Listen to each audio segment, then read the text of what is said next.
Özünü təqdim et. Mən Şərifov Absirəddin oğlu Yevroxan Tanqullar kəndindən adam olmuşam. Nə vaxtdan ordudasan? 3-cü illiyi, 3-cü ilə keçir. Hansı döyüşlərdə olubsan sən? Murovda, Kəlbəcərdə, Ağdərədə, Gülüstanda, Avdamda, Fərux dağında, Mehmanədə, Çıldıranda da olmuşam. Belə arzum odur ki, müharibə qutarsın. Hansı silahlardan istifadə edə bilirsən? Çoxsunun TŞK-dan istifadə edilə bilən minamyotdan, avtomatdan, PK-dan, RPK-dan, Zenitka-dan.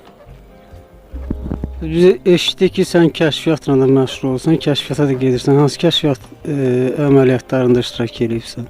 Kəlbəcər kəşfiyyatında, 2 dəfə Kəlbəcər kəşfiyyatında Qamışlıya getmişik, gəlmişik.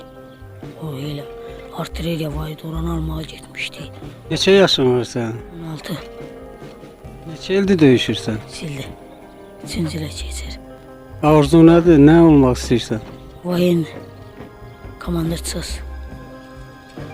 Bəs burada döyüş tapşırıqlarını, ondan sonra verilən əmrləri necə yerinə yetirirsən? Əla yerinə yetirirəm.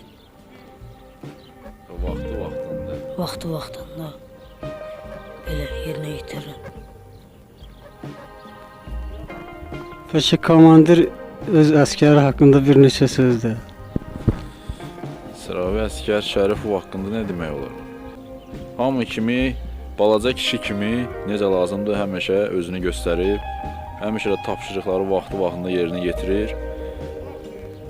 Necə bir komandir kimi fikirləşirəm ki, belə bir oğullar bizdə çox olsa, doğrudan bu müharibəni tezliklə qutara bilərik.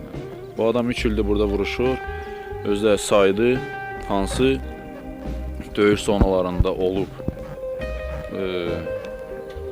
Ancaq bu qədər.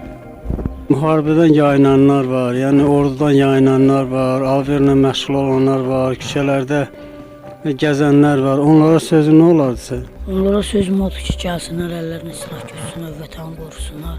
Bir də siqaret satanların, varların vətəni yoxdur. Bunu deyə bilərəm.